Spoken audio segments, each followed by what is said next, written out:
tentunya kalau buat investor, global menurut saya sih tidak akan ada isu ya karena mereka memang, biasanya, bermain di, saham-saham yang, fundamentalnya bagus dan mereka punya strategi jangka panjang yang memang, jarang yang, berniat untuk, atau berinvestasi dalam untuk trading jangka pendek, sehingga sepertinya tidak berpengaruh.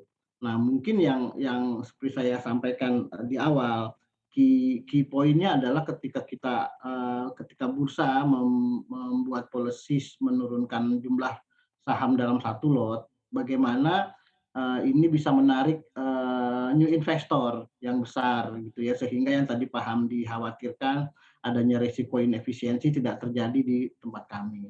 Nah tentunya, jadi harusnya PR ini ada di bursa dan di SRO, tidak hanya berhenti dengan, menyampaikan, policy satu lot yang lebih kecil gitu ya, apakah itu 10, apakah itu satu, tapi bagaimana follow up-nya atas policies itu. Tentunya perlu ada sosialisasi, marketing lebih intensif ke new investor gitu, ada strategi-strategi khusus lainnya untuk, menarik, new investor ini yang relatif akan lebih mudah masuk ke capital market Indonesia. Sehingga, balik lagi memang tidak hanya selesai di satu tahap mengeluarkan policies, tapi bagaimana follow up dari, policies itu selanjutnya seperti apa. Karena sekali lagi targetnya adalah bukan investor yang ada sekarang, tapi investor baru yang harusnya masuk lebih besar, ke capital market sehingga, efisiensi di sisi, anggota bursa atau perusahaan efek tidak terjadi. Dan menarik juga yang diusulkan oleh Pak Hamdi terkait dengan, jumlah lot itu berbeda gitu ya antara antara yang saham yang lebih mahal dengan saham yang lebih murah gitu ya. Memang ini belum pernah terjadi di Indonesia dan tentunya balik lagi ini kalaupun ini diterapkan akan perlu pengembangan, sistem balik lagi baik di, bursa maupun di tempat kita di perusahaan efek. Nah ini juga kita nggak tahu berapa besar biayanya ketika itu harus dilaksanakan. Tapi memang jadi menarik gitu ya, itu salah satu solusi juga. Tapi yang paling penting, saya ulangi memang bagaimana, eee, policies ini diikuti dengan, tindakan-tindakan selanjutnya gitu ya, dari bursa, dan dari kita semua gitu ya stakeholder supaya benar-benar, menarik gitu ya policies satu lot yang lebih rendah ini buat, investor-investor baru, investor-investor muda untuk masuk ke pasar saham di Indonesia. Kalau dari global sih, menurut saya nggak akan ada isu, tidak akan ada perbedaan banyak gitu ya, karena mereka juga mainnya kan tidak dalam jumlah kecil gitu ya, mereka biasa main dalam jumlah yang besar. Jadi apakah satu lot satu lembar saham, satu lot 500 atau satu lot 100 itu sama sekali tidak akan berdampak. Sama seperti kalau kita lihat seperti Pak Hamdi bilang, 2014 ketika dari satu lot 500 ke 100 lembar pun, dari sisi investor, asing gitu ya, flow dan lain-lain juga tidak berubah signifikan.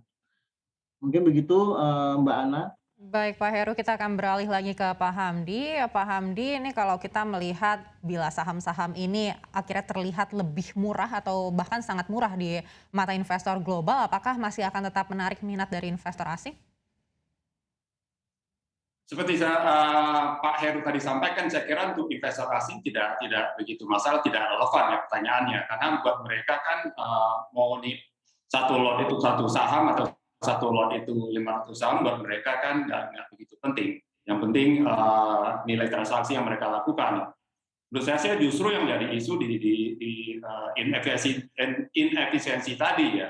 Kalau Anda bisa bayangkan kalau misalnya ada satu investor yang iseng atau 100 investor iseng gitu, dia beli satu saham harga 50. Pak Heru kan nggak bisa menurunkan tingkat servisnya. Mungkin memproses satu transaksi bisa harganya 10.000 misalnya ya.